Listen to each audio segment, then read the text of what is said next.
Another concern on this Astros team has been from the catcher position, Martin Maldonado. And up until a breakout double from the series finale against the Phillies, Maldonado was in the throes of an 0 for 24 slump. He is somehow hitting worse than he did last year, with an average of 156 and an on-base percentage of 25%. So Dusty always perplexes us with his lineups and his rotations.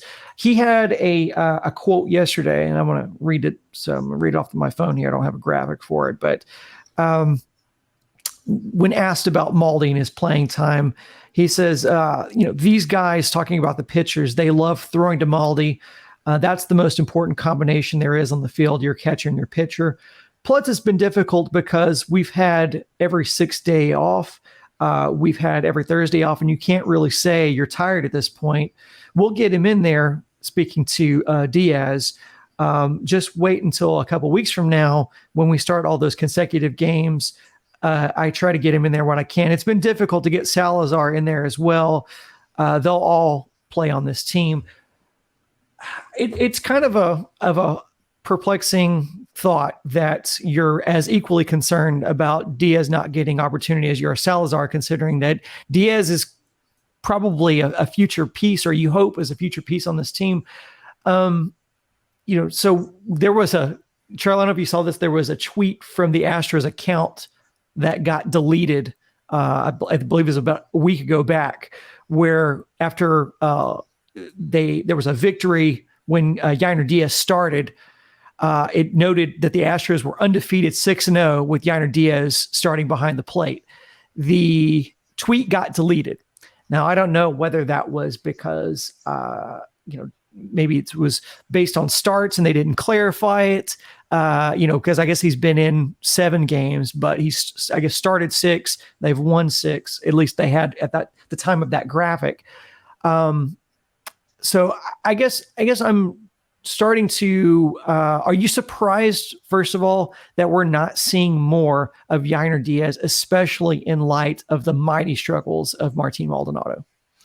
Well, first, I need to get this in at least once this season. So here goes. The Astros scrubbing that tweet of a simple fact, and they still remain undefeated in the games that Maldonado has not been the starter. As lame as the decision to keep the roof closed, evidently every game forever now, unless Major League Baseball dictates otherwise in the playoffs. Just a couple of perfect evenings last week, even the Sunday night game against the Phillies. It's lame. I guess not surprised, because we have the Dusty Maldonado track record there. But the every Thursday off thing is problematic, is ridiculous. Maldonado started 21 of the first 28 games. Well, that's simple math, 75%. So that would be 120 starts extrapolated over the full season. Dusty's justifying that in part at this point, saying, well, with a day off every Thursday, there's no reason to get tired. So imagine what Maldonado would be doing if he were tired. Right. What is tired is the idea that only Maldonado can work with the Astros pitchers at an acceptable level. Maldonado has deteriorated behind the plate, leading the league in pass balls, a couple of other wild pitches that you could say that could have been scored a pass ball. He has a low percentage throwing out opposing base stealers. Now, most catchers do with the larger bases and a little shorter distance. Stolen base percentages are up. But Yainer Diaz has thrown out 3 out of 7. Maldonado's thrown out 3 out of 14. Offensively, it took a two-hit game Sunday night for Maldonado to be hitting over my weight. And that's not good. I mean, he's never been a good offensive player. He's a 209 career hitter, so we shouldn't be thinking, why can't we have Mike Piazza-like numbers from our catcher? And that Diaz will be a force. Set the bar lower than that, but set the bar higher than a guy with an OPS of 460 or wherever it is. And 75% of the time, you're going to catch. Every third game, Diaz should be catching.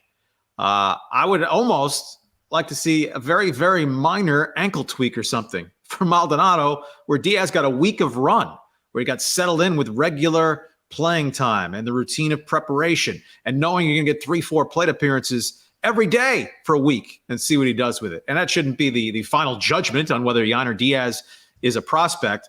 But of course, they're overplaying Maldonado. He's just not a net positive player at this point. The Astros pitching staff earned run average, and we're still in that sample size range where it can be a little random or coincidental. Their staff ERA is lower when Maldonado is not catching.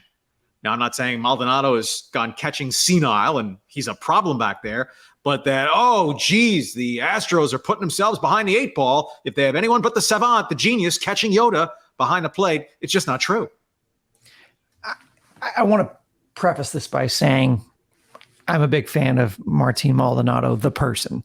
Seems, I mean, I don't know him personally, but he seems to be a nice guy, seems to be an enjoyable dude, seems to be affable. The players love him. And an all-time legendary Houston sports quote, made that much richer and greater with the accent.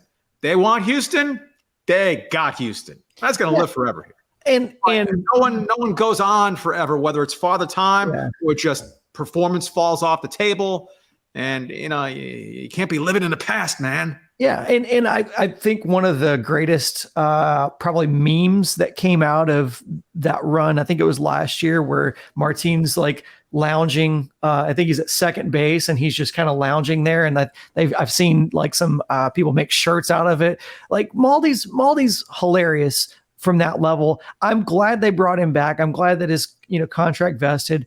I think it's starting to become evident why the Christian Vasquez thing wasn't even a consideration because of what we're seeing here.